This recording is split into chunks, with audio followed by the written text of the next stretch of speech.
The number one reason buyers walk away from a home isn't the home. This February, a survey of 1,000 buyers and homeowners found that 59% had abandoned a house over a bad impression of the real estate agent, 58% over the seller, a minor physical defect, 49%. The people attached to the house are killing more deals than the house itself, and deals are dying in bulk. Nearly 14% of home sale agreements fell apart in May, the fourth straight month, at essentially that level, after December set the highest cancellation rate for any December in records going back to 2017. That's tens of thousands of canceled contracts every single month, and in Atlanta, it was nearly one contract in 5. Now, to be honest with you, this is not a market spiraling out of control. Cancellations have stopped rising. For sellers, it's arguably worse than that. Walking away has simply become normal. Here are the 10 reasons buyers are doing it. And the last few are the ones sellers never see coming. Reason 1, the one that makes all the others possible. Buyers are no longer outnumbered. In June, there were nearly 500,000 more sellers than buyers in the American market. Roughly 1.5 million people trying to sell to about 1 million trying to buy, close to the record gap set last December. The typical home now takes 66 days to sell, up from 57 a year ago. In the slowest state, Montana, it's 4 months. So when a buyer spots a cracked tile or catches a strange smell, the cost of walking away is one lost weekend. There will be another open house on the same street. One honest caveat: this is fiercely regional. San Antonio sellers cut prices on nearly 6 in 10 listings this spring. In San Francisco, it was closer to 1 in 7, and much of the Northeast still tilts toward sellers. But nationally, the leverage has changed hands, and every reason that follows is a buyer spending it. Reason 2, insurance stopped being a line item and became a wall. The average homeowner's premium jumped 12% last year and is projected to pass $3,000 a year by the end of 2026, with California alone expected to climb another 16%. In the highest climate risk zip codes, homeowners were already paying more than 80% above the safest ones. But the price isn't even the real deal breaker. The availability is. No policy means no mortgage, full stop. Among people who ran into an insurance problem in the middle of buying or selling, about 1 in 5 watched the entire sale collapse over it. Buyers have learned to get an insurance quote before they fall in love. If the quote comes back ugly or doesn't come back at all, they're gone before the seller ever knows they existed. Reason 3, the monthly fee ambush. Nearly half of all homes on the market now carry HOA dues. The median has climbed from about $108 a month in 2019 to $135 today. Even single-family HOA fees are up 26% over that stretch. Let's be precise about this.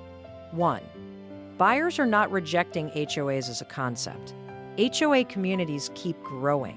What kills deals is the trajectory. A buyer who's stretched to afford the mortgage runs the numbers on dues that have risen a quarter in 6 years with no ceiling in sight, and realizes the sticker price was never the real price. That fee isn't a fee. It's a second, smaller mortgage that only ever goes up, and buyers have started treating it that way. Reason 4, property taxes, the cost nobody can negotiate away. Assessments rose an average of 6.2% between 2025 and 2026, and the average annual bill, around $4,400, is now climbing faster than inflation. Here's where it ambushes people. The seller quotes last year's tax bill, but the buyer's lender calculates next year's, reassessed at the new sale price. In plenty of markets, that gap alone pushes the monthly payment past what the buyer was approved for. A seller can always drop a price. Nobody at the county office is dropping an assessment. The house didn't change between the showing and the spreadsheet. The math underneath it did, and the math wins. Reason 5, the condo, rejected as an entire category. While single-family prices eked out a small gain this year, condo prices fell about 2% nationally. Blame the stack of costs underneath them. Building insurance exploding, states mandating fully funded reserves, and Fannie Mae and Freddie Mac raising minimum condo reserve requirements from 10 to 15 this year. Buyers have learned the phrase special assessment, the surprise repair bill that can run to 5 figures, and now they ask for the reserve study before they ask for a second showing. A tower with thin reserves isn't a bargain anymore. It's a liability with a balcony. Reason 6.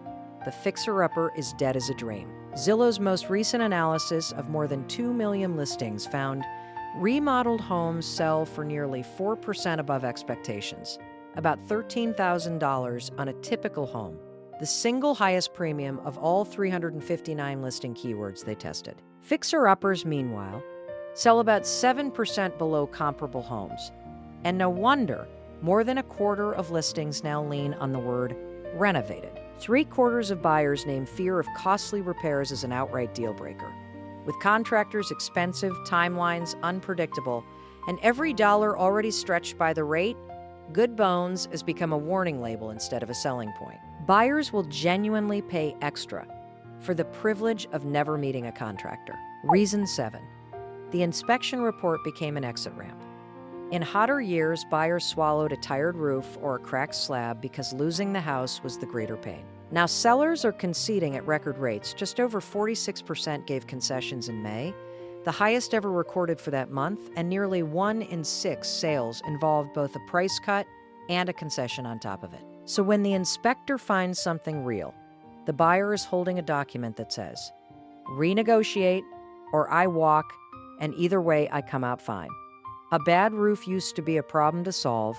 Now it's a reason to leave.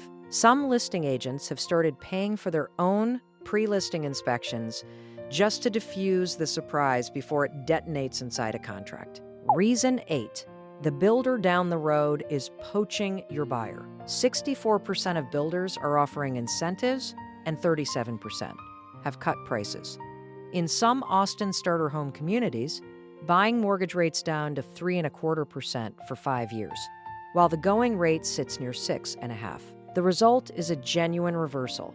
Last year, the typical existing home actually sold for 1% more than a new one, and now new home pricing has pulled level with resale. Put yourself in the buyer's seat. A 30-year-old house or a brand new one at the same price with a rate buy down and a warranty, they don't reject the old house angrily. They just quietly stop calling.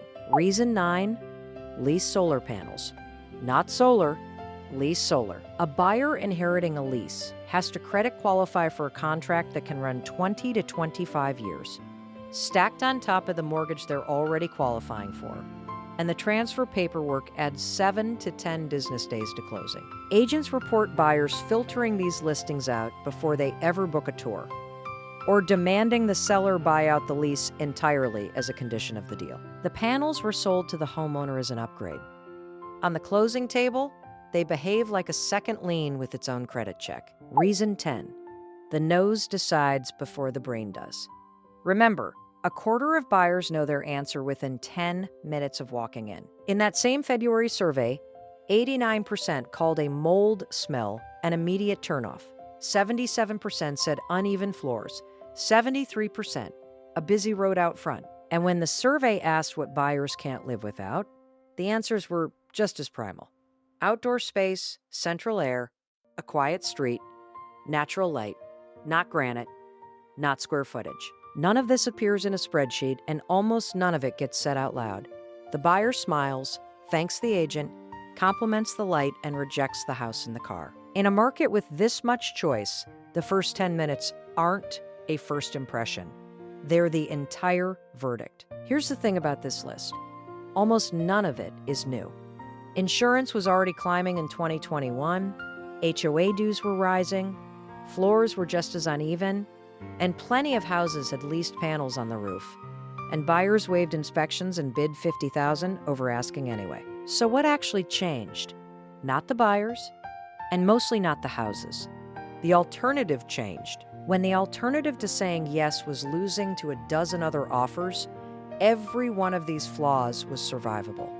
Now, the alternative is the listing down the street, the new build with the buy down, or simply waiting a few weeks in a market where sellers outnumber buyers by 500,000. Buyers didn't get pickier in 2026. They got permission. And every seller still pricing for the old market is finding that out the same way. One canceled contract at a time.